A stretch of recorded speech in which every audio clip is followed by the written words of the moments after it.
Agriculture Education, a meeting between aggrieved members of the CETAG, that's the Colleges of Education Teachers Association of Ghana, and the Wages and Salaries Commission ended inconclusively. That's the news just coming through here. The National Labour Commission has also asked them to develop a roadmap by Monday, December 3, to resolve the problem, or will push for compulsory arbitration. That's the news just coming through. Had to indeed follow up this particular story to get some further updates. Just coming out of that meeting with the National Labour Commission, Professor Benjamin is the president of the Colleges of Education Teachers Association of Ghana, that's CETAG. He joins me in studio. It's good to have you. Now, we understand that this meeting ended inconclusively. What exactly prevented an end to this particular strike that you're having after the meeting with the NLC? Yeah, exactly what happened was the fact that we actually indicated that we've not been on strike all this while. What have you been on? We just You've not been in the classroom. We froze some of the services that we require. You've not been teaching the students. Sure, they we agree. They reported to school 2 months ago. We agree. No teaching and learning. When you look at the job description, we teach, we conduct research, we carry out community service. We do a lot of things that together earn us our salary at the end of the month. So that we've not been teaching does not mean we are on strike. We are all at post. I see, but so we do all these things. Your core duty and responsibility is to teach the students. You agree with me, don't you? Sure. Right. And they have been in the school for the past 2 months. And this academic year, or this academic term, is of 4 months. 2 months wasted. And you're saying you're working. I honestly don't understand you. We are at post, technically. And we are still carrying out some of these services, community service. We conduct research. That's we not your doing all these other duty. things. The students are expecting you in the classroom. We stated that emphatically before the commission. I kept telling people that we were on the right side of law, and that people who jumped the gun to pronounce our strike illegal, I believe they would agree with me by now. We have never been on strike. We froze certain services. It's about semantics, choice of where people decided to call it strike. Who are we to tell people not to call it strike? What happened at the NLC meeting today?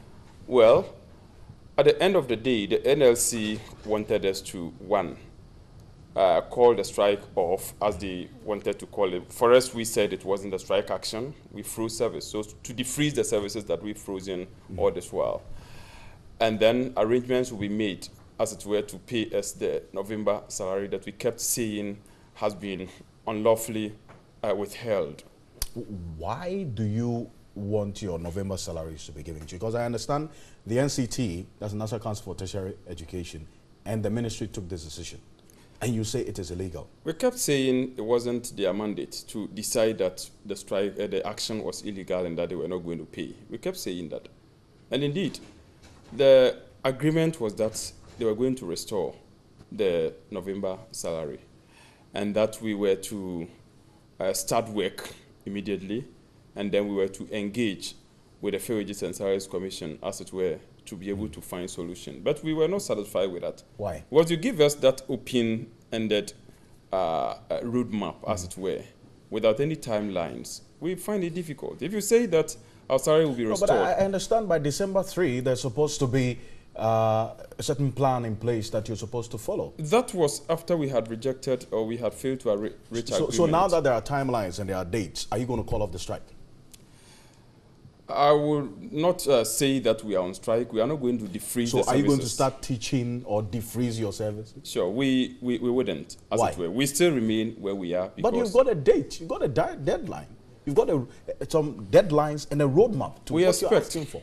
We expect that tomorrow the Fair Wages and Salaries Commission will engage with us. And if the engagement is good enough, then we'll report to the National Labour Commission on Monday. Other than that, the National Labour Commission will have no option than to begin the process of forcing us into what we call compulsory arbitration. Well, you know, the students are also complaining that you shouldn't take entrenched positions in this case because the students are feeling the impact of what you're doing. I'm not very sure the students have said that, but for the purpose of our viewers, you would like to ask that. If you listen to the statement that the student leadership they agree with the demands that you are making. Point. But in the end, some of them are packing to go back home because they've been in school for 2 months. Nothing is happening. Packing because it's the government team that has taken an entrenched position. If we come for negotiation 4 good times, and you remain at the point you were from day one up to day one, I don't see that as negotiation. That is imposition. That's what they were trying to do. So if by tomorrow we're able to meet and we get somewhere, then maybe by Monday we'll make a determination on the frozen services. Other than that, we'll have no option than to move to the level where compulsory rehabilitation process will commence. So we're going to wait for tomorrow for the outcome of that particular meeting you have with the Fairways and Salaries Commission. Grateful. Prince Obeng is the president of the Colleges of Education Teachers Association of Ghana, CETAG.